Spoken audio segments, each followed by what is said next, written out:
Good evening, you're watching AWANI Tonight with me, Faye Kwan. Prime Minister Datuk Sri Anwar Ibrahim has described the findings of the Royal Commission of Inquiry, or RCI, on sovereignty issues surrounding Batu Puteh, Middle Rocks and South Ledge as a failure amounting to treachery to the country. Addressing reporters, he stresses that the government should have fought until the end for every inch of land. Kerana setiap inci tanah kita itu patut kita perjuangkan habis-habisan. Tapi nampak ada satu kegagalan. Dan ini telah didedahkan. Bagi saya bukan satu perkara yang ringan, iaitu apa-apa kesalahan yang terlibat dalam soal menyerahkan kedaulatan dianggap suatu pengkhianatan besar kepada negara. However, he said the legal process must be respected and followed. The RCI report, released on Thursday, recommended a criminal investigation against former Prime Minister Tun Dr. Mahathir Mohamad. This pertains to his government's 2018 decision to withdraw Malaysia's application to review the International Court of Justice's ruling on Batu Puteh. Dewan Rakyat Speaker Tan Sri Johari Abdul said the RCI report will be tabled and debated in Parliament next week. The Attorney General's Chambers has decided not to review or withdraw the neglect charges against the parents of late autistic child Zain Ryan Abdul Matin. Deputy Public Prosecutor Raja Zaizul Farida conveyed this decision in court today. The prosecution has requested additional time to address the defence's application for more documents, including a forensic analysis CD, before the trial begins. The defence also asked to postpone the first trial date due to a scheduling conflict. The court has set January 10, 2025 for document submission, with the trial beginning on February 3rd. In June, the parents, Zaim Ikwan Zahari and Ismanira Abdul Manaf, pleaded not guilty to a joint charge of neglect, which may have caused physical injury to their 6-year-old son. If convicted, they face up to 50,000 ringgit in fines or 20 years in prison. Zain Ryan went missing before his body was found at a stream in Damansara Damai in December last year. He is believed to have been murdered, as the autopsy revealed injuries on his neck and body. There is no issue of overcrowding at any of Malaysia's immigration detention centres, says the Home Ministry. Its Minister, Datuk Sri Saifuddin Nasution Ismail, adds that the government is actively ensuring that detainee numbers do not exceed facility capacities. As of September 30th, Saifuddin said there were 25 immigration depots nationwide with a combined capacity of 20,750. The Immigration Department recorded 17,126 detainees, or 82.5% of the total capacity, which includes 12,231 male detainees, 3,003 female detainees, and 2,092 children. Saifuddin also confirmed that the United Nations High Commissioner for Refugees, UNHCR, was allowed to visit detention centres on a case-by-case basis to facilitate the release of detainees who hold UNHCR cards. Meanwhile, NGOs may visit after submitting a formal request. The proposal to increase medical insurance premiums is still under negotiation. Prime Minister Datuk Sri Anwar Ibrahim says the matter will only be finalised after Bank Negara Malaysia, BNM, holds further discussions with insurers and takaful providers. BNM has issued a directive for providers to review their pricing strategies to ensure fairer implementation. The central bank also urged them to offer viable options for those who are significantly impacted by the higher premiums and contributions, so they can continue having insurance or takaful coverage. It was recently reported that medical insurance premiums are expected to rise between 40% and 70% next year.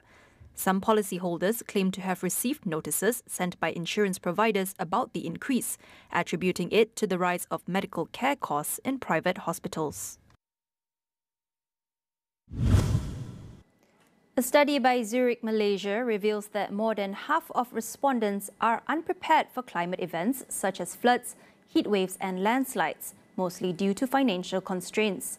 Here to break down the findings is Teresa Wong, Chief Risk Officer at Zurich, Malaysia. 1,100 people were surveyed on their preparedness to face climate risks. Although many of them are aware of the dangers, there's a gap when it comes to actual preparedness. a sizable 86% of people are concerned about climate change, but only 54% feel they are equipped to deal with its effects, such as floods, heat waves, or landslides. This shows there are areas where more help is needed. One major hurdle is financial constraints. About 38% of respondents don't have the resources to take even basic precautions, like weatherproofing their homes or putting together emergency kits. This problem is especially serious for those in the B40 group who are more exposed to climate risks but have fewer means to protect themselves. Focus, she said, should be on ensuring the vulnerable groups against climate risks. It's crucial to bridge the financial gap. Imagine that a mere 5% of vehicles and only 25% of homes are insured against floods. This means many families are vulnerable.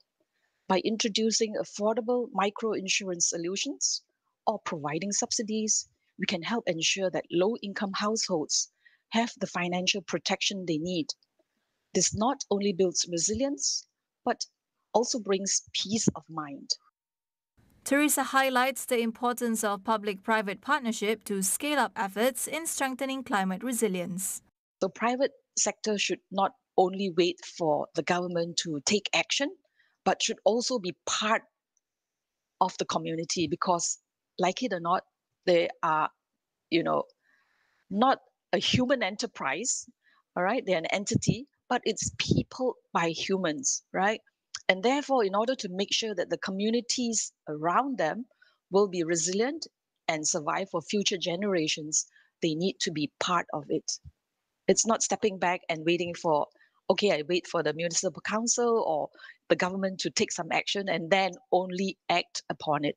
So what Zurich's doing is we want to interact, we want to collaborate with not just network partners, but also municipal councils, and also spread this message in the financial industry which we are in to share what we have done so that more people, more entities and companies and corporations are aware that public-private partnerships are also a very strong enabler for climate resilient actions. We'll head for a quick break. Don't go anywhere.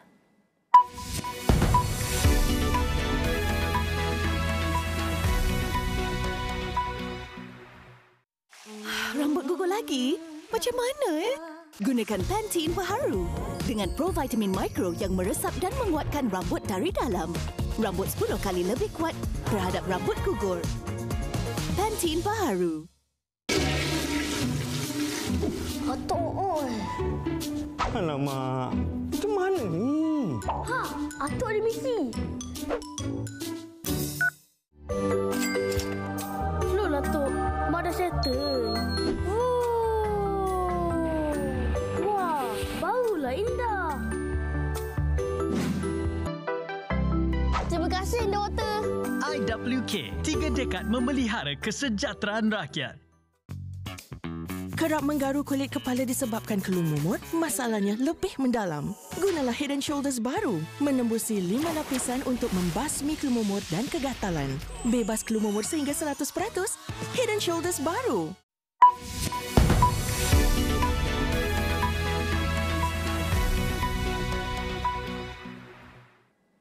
Welcome back. The head of South Korea's ruling People Power Party has called for the immediate suspension of President Yoon Suk-yeol following his attempt to impose martial law. Han Dong-hoon accuses Yoon of violating the constitution by ordering the arrest of prominent politicians, a claim that the presidential office denies. Han, who had initially rejected the opposition's motion to impeach Yoon, changed his stance on Friday, warning that the country would face a greater crisis if Yoon remained in office. The president shocked the nation on Tuesday night when he declared martial law, citing the need to root out anti-state forces. However, he withdrew the decree 6 hours later after Parliament voted to reject it. Acting Defence Minister Kim Son-ho has dismissed reports of another martial law declaration, while 3 senior commanders involved in Thursday's military operation at the National Assembly have been suspended. Meanwhile, the Democratic Party of Korea and other opposition groups announced plans to proceed with an impeachment vote in the National Assembly on Saturday. Tokyo is set to introduce a 4-day work week for all government employees in its latest push to help working mothers and boost record-low fertility rates. Governor Yuriko Koike says the new arrangement, which begins in April 2025, could give employees 3 days off every week. Under the plan, government staff except shift workers may take off up to 3 days weekly, but will still need to complete 155 hours per month. Separately, another policy was announced to allow parents with children in grades 1 to 3 in elementary schools to trade off a bit of their salary for the option to clock out early. Koike added that the government will keep reviewing work styles flexibly so that nobody has to give up careers due to life events such as childbirth and childcare.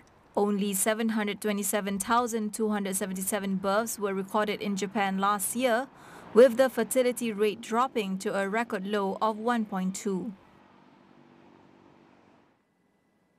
Singapore's civil service has been ranked the best in the world, according to a new study by Oxford University. The university's Blavatnik School of Government Index assessed 120 nations across 4 key domains: strategy and leadership, public policy, national delivery, as well as people and processes. Singapore excelled in areas such as border services, tax administration, and innovation strategies, the university said, as reported by Channel News Asia. Norway came in second, followed by Canada and Denmark, which tied for third. South Korea was the next highest-ranked Asian country, coming in at 15th. The index does not measure broader governance factors such as legislative and judicial performance, media freedom, or academic independence, which the Blavatnik School considers political rather than administrative issues. The World Bank has announced a record $100 billion in funding for its International Development Association, or IDA, which provides grants and low-interest loans to help 78 of the world's poorest nations. This surpasses the $93 billion raised in 2021 and will be deployed through mid-2028. Donor countries have pledged $24 billion, but by issuing bonds and leveraging funds, the World Bank can stretch that to $100 billion. Despite challenges like inflation and a stronger US dollar, nations such as Norway, Britain, Spain, South Korea, and the United States have increased their contributions, some by as much as 40%. Over the past decade, IDA has invested $270 billion, with 2/3 directed to Africa. These funds have extended health services to 900 million people, provided clean water to 94 million, and connected 117 million people to reliable electricity. U.S. President-elect Donald Trump is set to appoint former PayPal Chief Operating Officer David Sachs as his White House AI and crypto czar. The venture capitalist will play a key role in shaping the administration's policies on artificial intelligence and cryptocurrency, continuing the pattern of rewarding big donors with political power. This includes creating a legal framework for crypto, as well as leading a presidential council of advisors on science and technology.